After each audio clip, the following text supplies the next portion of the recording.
Ryan Reynolds here from Mint Mobile with a message for everyone paying big wireless way too much. Please, for the love of everything good in this world, stop. With Mint, you can get premium wireless for just $15 a month. Of course, if you enjoy overpaying, no judgments, but that's weird. Okay, one judgment. Anyway, give it a try at mintmobile.com/switch. Upfront payment of $45 for 3-month plan, equivalent to $15 per month required. Intro rate first 3 months only, then full price plan options available. Taxes and fees extra. See full terms at mintmobile.com. Hi, I'm Brianna Seely, off-script health producer for Vax On and the Heart of Healthcare. Before we get started, I'd like to tell you about the Heart of Healthcare. The Heart of Healthcare podcast expands upon the traditional lens of healthcare. It explores the social determinants of health, including our food system, housing, climate change, and more. Your host, Hallie Tecco, is a healthcare investor, entrepreneur, and philanthropist. Check out episodes like The Mark Cuban Cost Plus Drug Company, where Mark Cuban shares the details of his new online pharmacy that offers steep discounts for generic drugs. To find out more, visit offscript.com/shows. The link will be in our show notes. Enjoy the show.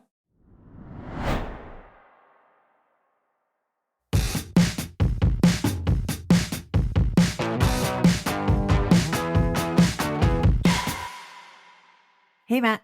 Hello. Hello. Oh, it's a heavy sigh. What is it? I think I've hit a glycemic point of no return for today.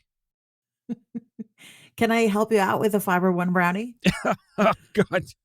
They taste like dirt, but they fill up your stomach. Oh, my goodness. Have you heard of this thing called psyllium husk? You ever heard of this thing? Is it a food? It's a fiber-ish like thing that kind of really makes you feel terrible. And it's supposed to make you feel full. No, nothing called husk. No. I don't eat anything with the word husk in it. I'm anti-husk. We're anti-death and anti-husk. Here at Anti-husk, Vax On. musk, and anything else you have that rhymes. We should probably get to the show. Can I tell you what I did today before we even get to the show? Does it have to do with husks? It has nothing to do with husks. I'm going to make a confession here. Okay. It's to you and to all our listeners.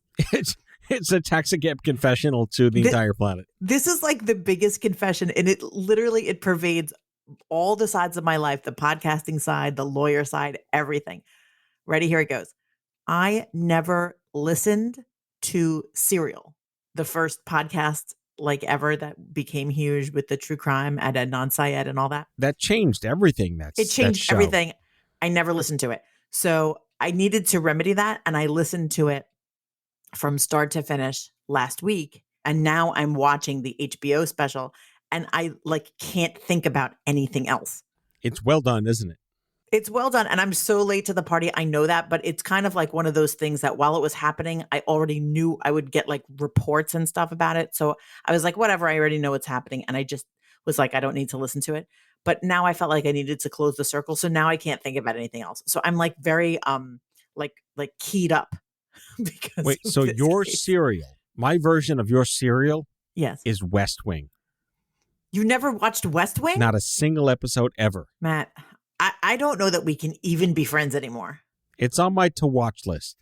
Let me tell you this. It will not disappoint you. Oh, I'm not expecting it to. I mean, I've seen the memes and the clips, and it's so good. Martin Sheen's a fanboy guy. It's so good. I ride or die for Martin Sheen. Oh, yeah. So it's on my list. When I'm on Gilligan's Island with no internet and just the DVDs, I'll be watching it.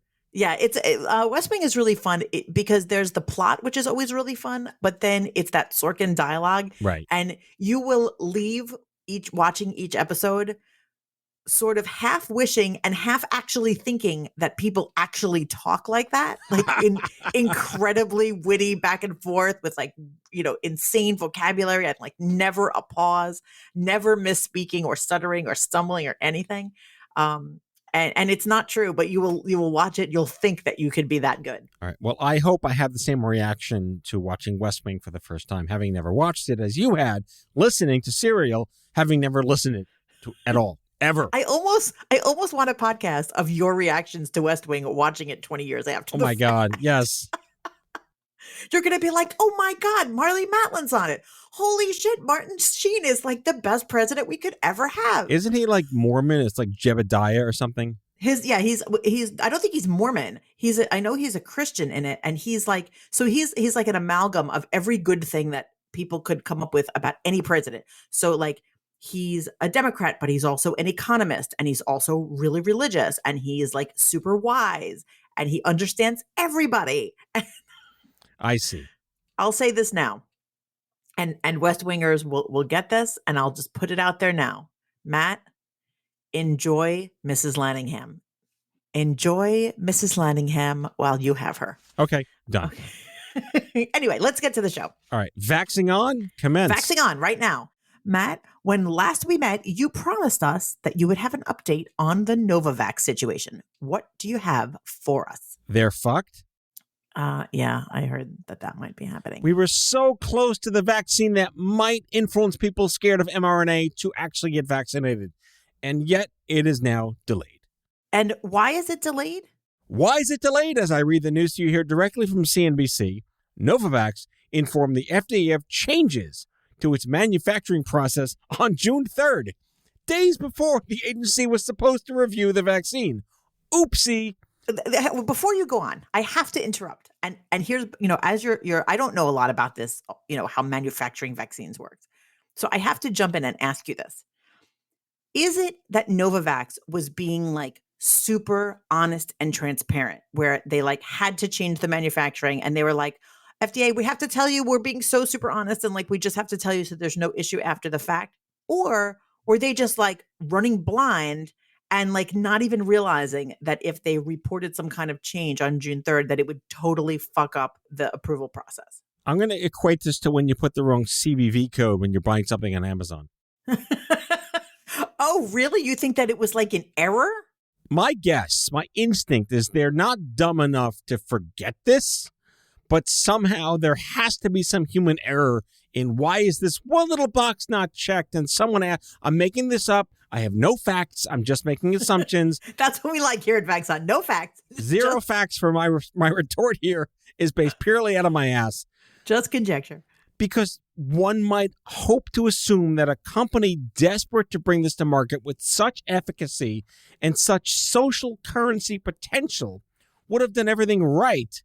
And yet the day before they were going to review it and approve it, hopefully very shortly, oh, by the way, this was made underwater in the Legion of Doom's little crab hole. Okay. So, Matt, I'm reading that June 3rd was when the manufacturing process changed. Then June 7th, there was a vote by the FDA committee, and that committee voted 21-0 to approve the vaccine in the U.S.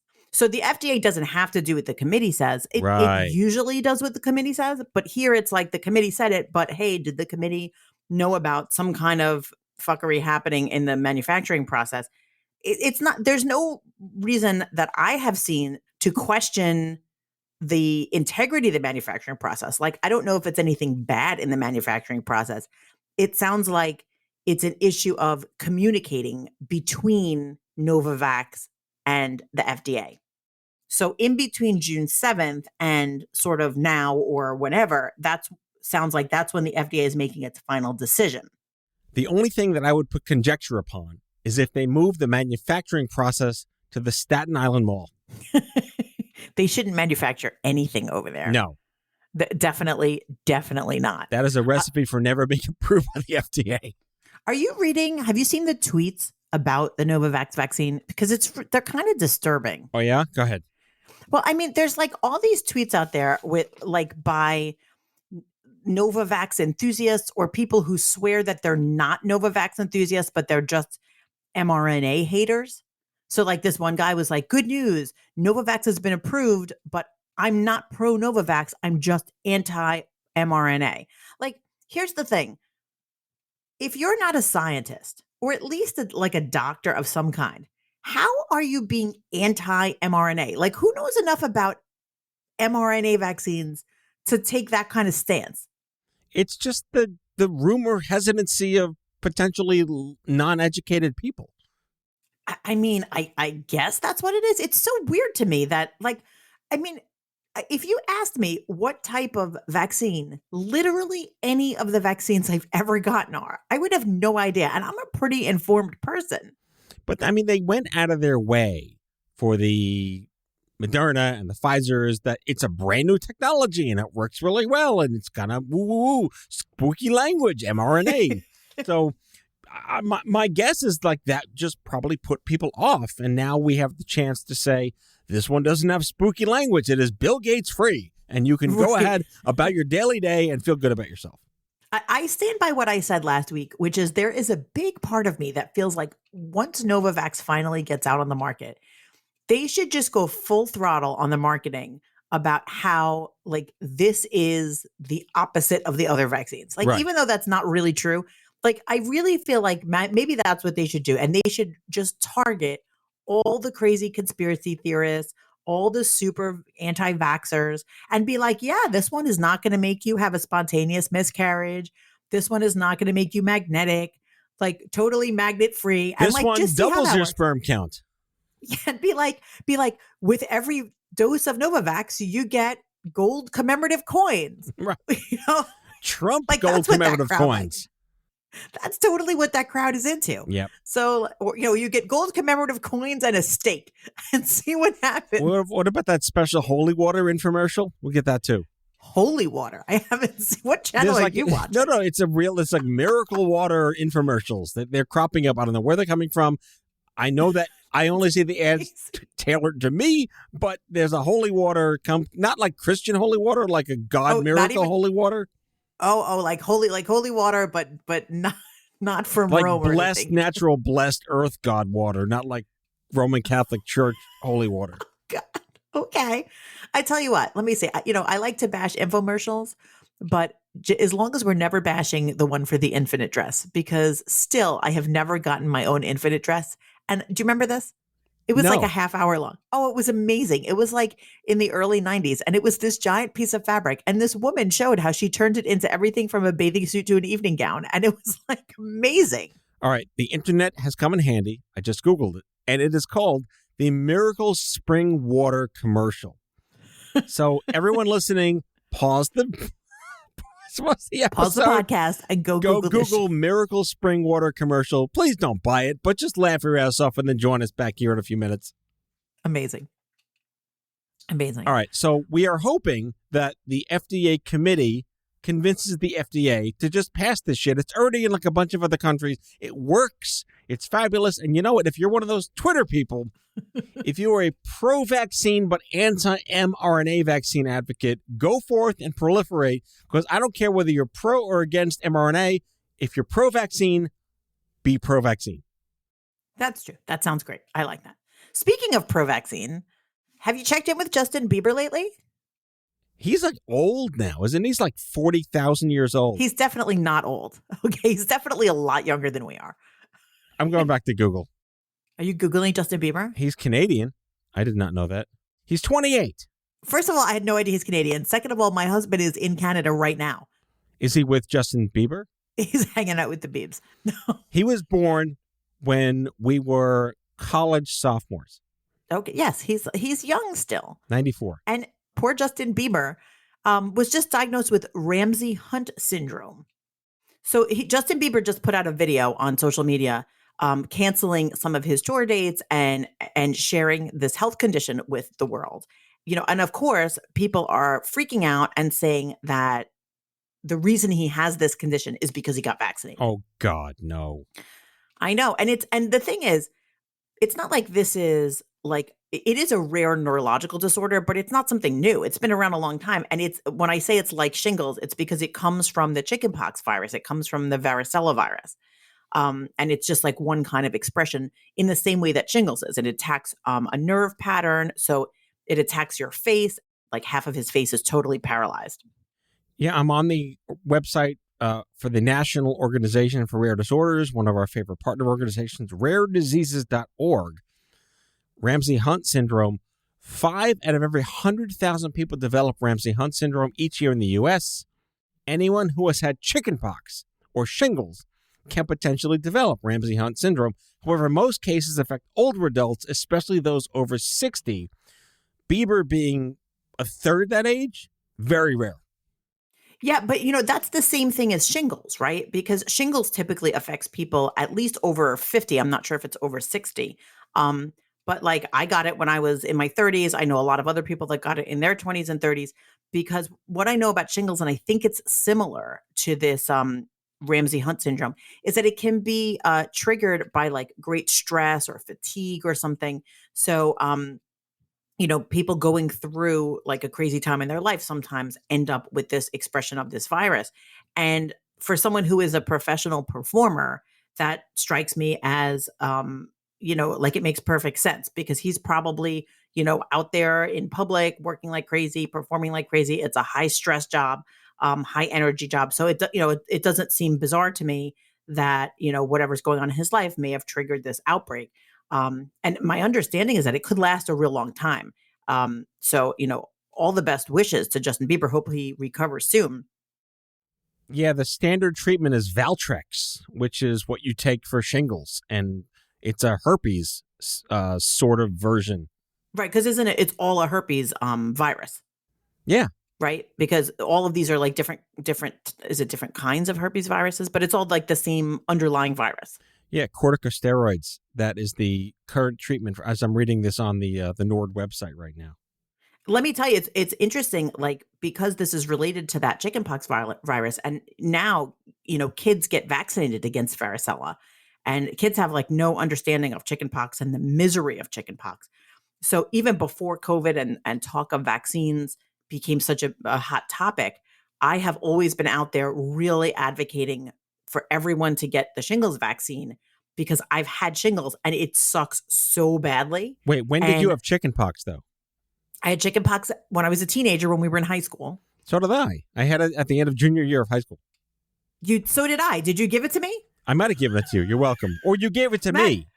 Matt, did we just uncover something here? We just unlocked the mystery of Luton Avenue. Oh my gosh, it's your fault. I had it so bad too. It was horrible. All right. So either I gave it to you or you gave it to me in band. Thank you. Yeah, and it sucked. And have you ever had shingles? I had shingles twice in the decade following my cancer diagnosis. Is that typical for cancer survivors? I'm going to say yes, only because I want to, but I have no data to suggest otherwise. So it wouldn't surprise me because the little that I know about shingles and other things that come from that varicella virus is that other viruses and stuff that you get can trigger an outbreak. It's kind of like when your immune system is not doing so well, you could end up having an outbreak of that virus. So it would make some sense to me that people who have gone through cancer, have lingering immune issues that then make those outbreaks possible. I mean, it seems logical. Although I have no medical knowledge about it, it seems logical. All right. So question of the day is, if we were not in COVID times, what would they be blaming this on if Bieber got this in 2016? They would be saying he's tired. Right. That I think that there's no question. They would be saying he's tired, or maybe that he's like aggravated by something going on in his life. But lunatic, idiot, moron, schmucks are saying, oh, it's the vaccine. It's the vaccine. Now, some people are saying that it's the fact that he had COVID, because he had COVID, I believe. And well, that's entirely possible, and that's reasonable. It is reasonable. I mean, I don't know that it's because he had COVID, but I mean, it's not totally unreasonable because people can have one virus that then triggers an outbreak of another virus. And really, to me, what that says is you should do your best to get vaccinated against both of those viruses. Right. Justin Bieber, I think, is too young to get the shingles vaccine because I think you have to be 50 to get the shingles vaccine. So that would explain why he hasn't gotten that. I mean, it's probably not even something that's on his radar. But there's no, from where I sit, no reason to believe it's related to the vaccine. No, there's no way to believe. I mean, it doesn't make any sense. It doesn't. There's no it doesn't science. Make any sense. There's no research. There's no evidence. And it's very well documented that people having health issues don't mean vaccines are harmful. Right. And the other thing is this, in this particular situation, we know where this syndrome comes from. We know that Ramsay Hunt syndrome is caused by the varicella virus. So it's not like it's a random symptom and we don't know why it happened. So, like I would be more inclined to think something is a side effect of some kind of recent thing that happened if it was unexplained, but it's not unexplained because this is something that comes from the varicella virus. So like that wouldn't even make any logical sense. Like how could it be a side effect of a vaccine if it actually is a different virus? Like that just doesn't make sense. My answer, America. Yeah, and people are sure. People are like tweeting like, "Guys, wake up, America, wake up." And apparently Justin Bieber's wife, who by the way, I was today years old when I realized that he was married, that she had some kind of a blood clot and then she had surgery back in March, and people are like, "See, look." I'm like, Right. see, to me, here's the thread that makes sense. His wife had a serious medical event and he's been under a lot of stress. So then he had a stress-related outbreak of the varicella virus. Doesn't that make sense? Yep. That makes so much more sense than like they both got vaccine boosters and now they both have completely unrelated side effects. I don't understand. And with that, conspiracy theories abound, and we will be right back after these messages.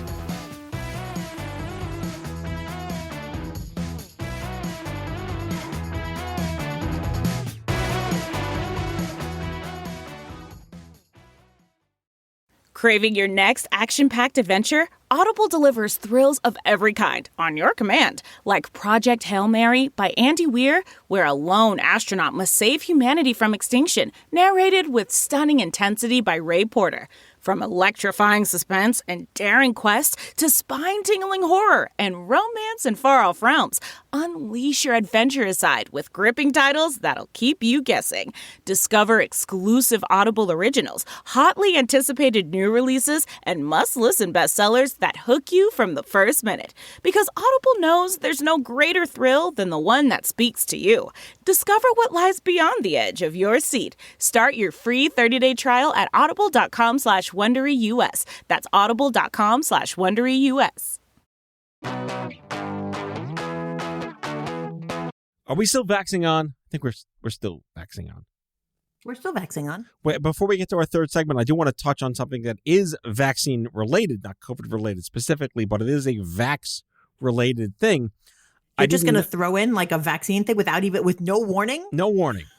No warning. All right. Well, I want to talk about this next week because this is very relevant. Again, the show's called Vax On, not COVID On, right? I didn't know this. COVID On wouldn't sound fun at all. COVID On. That really doesn't roll off the tongue. It's not like even easy off COVID On. No, horrible. Well, I want to talk about this next week. I didn't realize this. I don't know how this sort of skipped me. So on my other show, and maybe on this show, we've talked about Gardasil, this miracle vaccine that is given to children to literally prevent the HPV virus from ever happening in your body. And HPV is a guaranteed cause of many types of cancers, which you no longer ever have to get if you have the vaccine. There's now a product called Gardasil 9, which can be given to adults up until the age of 45. And apparently, if you have HPV in your body, it kills the HPV. You're kidding. So you're kidding. So I want to get to this next week because I want to do my research on this. I think this has been out longer than I know, but it's important for our listeners to understand, especially our listeners with young children, or even if you're still under 45, which we're not, we're happily aging. I'm so mad right now. I could have gotten this. We could have gotten this. Oh, I'm mad. But yes, please report back because that's so important and I really want to hear about it. Yeah. Okay. So I just wanted to interrupt this program that there's a huge shift in actually not getting cancer. What a great novel idea. So I love not getting cancer. We'll talk about Gardasil next week and this new Gardasil 9 product. But back to the show, our third segment, prepare to smash your head against a desk. Yes. I mean, I hesitate to be too lighthearted about this, but like, holy shit. Okay, so this lady, Jennifer Lair, she's 32. She got charged in Indiana with child neglect and with animal cruelty. And it's really like a terribly sad story. Her 8-year-old son was removed out of the home because he smelled like death and feces. And the authorities come to the house and they find like a fuck ton of dead animals in this lady's house. And apparently she was driving around with a dead dog in a cage in her car. And people could smell it 20 yards away. And are you ready for one of her defenses to this? I think I know what this is, but please tell me. Reportedly, she said, I couldn't smell the dead animal because of COVID-19. This is her excuse. I can't even think of a response to that. I mean, now obviously, pretty obvious to me, this is a person with serious mental illness. This person had a case back in 2021 where a neighbor saw a dog's paw sticking out of a trash bag. Oh, God. And then authorities came and they found, listen to this, allegedly, there were 5 dead dogs outside the home, dead ducklings, dead chicks in the garage, a dead cat on the kitchen floor, but living dogs and a pig, all malnourished inside the home. Animal control took the animals away, left the freaking kid. What? Right? Like, what is happening? What the fuck is happening? I can't even, like, this is so beyond comprehension. I mean, we've seen, those reality shows about the hoarders and, they have, but I think one of them was like they found a dead cat under like 40 years of rubble. There was a whole show about yeah. There's a whole show about animal hoarders that was on. Oh, that's gross. Yeah. So, I mean, I joke about it a little because it is so crazy. And the COVID connection is like even more bizarre. But, obviously this is a person with really serious problems. And I'll tell you, all of that hoarder stuff and dirty house stuff and grossness with animals, all of those things are serious tips of the iceberg. So, as you know, I was once a child abuse prosecutor. And I remember these crazy dirty house cases. And I remember like looking at them and sort of half laughing, half being shocked, but really understanding that if that is the surface, if that's what people see, what is going on there is really way more deeply problematic. And it's really much more of a symptom than it is the underlying problem. So, I mean, I certainly hope this person gets help. But like, it also made me think, what else is going to get blamed on COVID? Like if this woman thinks she's going to defend herself, like I had no idea I was driving around with a dead dog in the car because I couldn't smell it. Like, are we going to see this as a defense in other situations? I just Googled COVID-19 excuses. That's a great search. There's a lot of funny search results. Do I even want to know? I mean, some of these are obvious, like a template letter for parents to use when kids are sick from school and employees granted leave. These make sense, but I want to find a chart topper that beats this woman saying that COVID made her not smell her dead dog in her car. That she was driving in a car with. Like, really? Have you ever used COVID as an excuse for anything? Not really. I totally have. Oh, please tell me. So I 100% didn't let PSE&G in my house to read the meter saying that we had COVID. Oh, nice. Because my laundry was a mess on the steps and I was like, I can't open the door. We have COVID. Oh, Jesus Christ. To be fair, it was the week that we had COVID, but it was like late enough in the week that we could have let the guy in. But I was just like, no, you can't come in. You should have put like a smoke machine under the door so it like wafts out on his feet. Yes. Yes. I wondered though, like, if in the years to come, people who are like extreme introverts or people who just don't want to be bothered with social obligations, if they'll be like, I would come, but I have kind of a tickle in my throat and I don't want to put anybody at risk. Like, right. Is that going to be the new I'm washing my hair? You can't come in. There's cancer everywhere. God.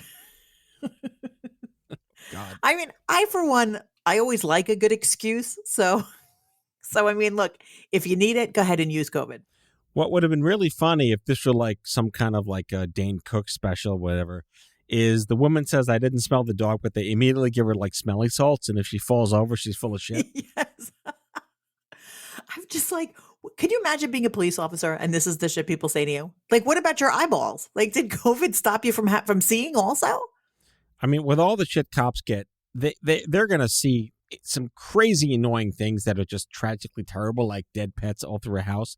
But to meet a woman who has the insanity and the mental health challenges of not being able to control this terrible situation with managing pets, that has in Yiddish we say the seichel, which is like the mindset, the intellectual capacity on the fly to say, and to even know that losing your scent. Right. To sense even of remember smell. that. Yeah.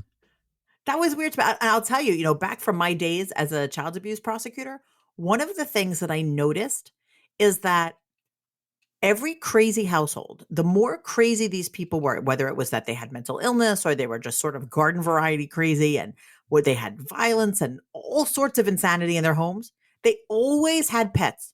Always. People who couldn't take care of themselves, could not have a normal household. They always found a way to have pets. And it always just boggled my mind. Like, I feel like my own life is way too crazy to bring any more pets into the picture.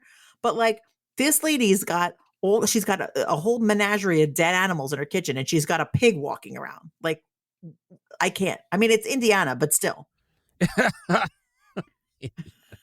Also, of all the states you'd expect this to happen in, Indiana's toward the bottom of the list. It kind of is. Also, it's a place called Brooklyn, Indiana, which I don't know, seemed meaningful to me. That's not acceptable. You can't have that name. That's our name. That's right. That's ours. We claim it. My goodness. So yeah, that story's kind of a downer, but also like I can't stop thinking about it, so I feel like I needed to share it. There's something called the ultimate excuse generator. It's like the 8-ball for excuses. The ultimate excuse generator. That's a thing. I like that. I want that in my house. I know a lot of people. I want to hide that from my kids, but I want that in my house. Yeah, I feel like I know a lot of people who would really like that. Well, on that note, what are you doing this weekend? Anything good? It is Father's Day. Father's Day. Oh, yes. And Juneteenth. Yes, we're off Monday for Juneteenth. I think this is the second federal holiday of Juneteenth, right? Didn't they kick it off last year? Yeah, it's the second federal Juneteenth. And I'll tell you, if anybody's interested in the history of Juneteenth and how it became a holiday, I've written about it extensively at lawandcrime.com. It's really important. We like social progress. It's a small thing, but it's a huge thing. It is. And you know what's nice? I mean, people are like, oh, it's another day off. But truthfully, when there's school holidays, it prompts kids to learn about stuff. And I think that's really important. I love that. I feel like I never heard about Juneteenth until a few years ago. And my kids will now grow up, and my daughter will probably, and your kids too, will probably never remember a time that it wasn't something that we recognized. It's like, you know, getting off from school for like Rosh Hashanah or Yom Kippur reduces anti-Semitism. Is that right? I'm kidding. I don't think it does, but I'd like to think it does. Well, I'll tell you what. It might not reduce anti-Semitism, but there is no way I would have known like what happens on Yom Kippur if I hadn't been off from school for it. Like, because that's how I learned about it, because I was like, oh, we're off from school. What are my Jewish friends doing? And then they taught me about it. So I mean, I do think that it kind of educates people about what other people are doing on various holidays. Right. Then there were days like Brooklyn Day, which were only off in Brooklyn. So everyone else can go fuck themselves. I love Brooklyn Day. Brooklyn Day. Brooklyn Day is so great. I love it. It's so fun. So, well, enjoy Father's Day / Juneteenth. Yes. You as well. And hope you have a relaxing day filled with, barbecues and all that kind of stuff. So in between now and next week, we encourage all of our listeners to check out, again, Merck's not a sponsor here. It's just a really fascinating development in when vaccines do great things. Just the idea of never being able to get 5 specific kinds of cancer. Yeah, it's amazing. What a great world we live in when there's a way to just never get 5 specific kinds of cancer. I'm very pro not getting cancer. So, I'm all for not getting cancer. But that feeds into our anti-death theme as well. See, look, it all comes full circle. Yes. We're anti-death so much that we will prophylactically be anti-death. Yes. Fantastic.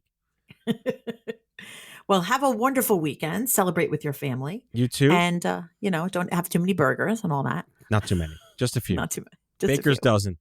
Yes, exactly. All right, folks. We'll see you next week. Bye, everyone. Thanks for listening. That's all for now.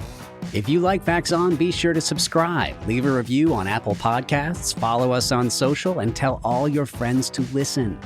Tell us your shit show of a healthcare story by leaving a message for us at 855-AUDIO-66, and we might just use it in a future show. Vax On is a product of Offscript Health. We are a healthcare engagement company built for patients and caregivers by patients and caregivers. Our executive producers are Matthew Zachary and Andrew McDowell. Our senior producer is Brianna Seeley. Our hosts are Matthew Zachary and Allura Nanos. It is recorded, mixed, and edited by Brianna Seeley. For advertising and media inquiries, email media@offscript.com. That's media@offscript.com. For more information, visit offscript.com.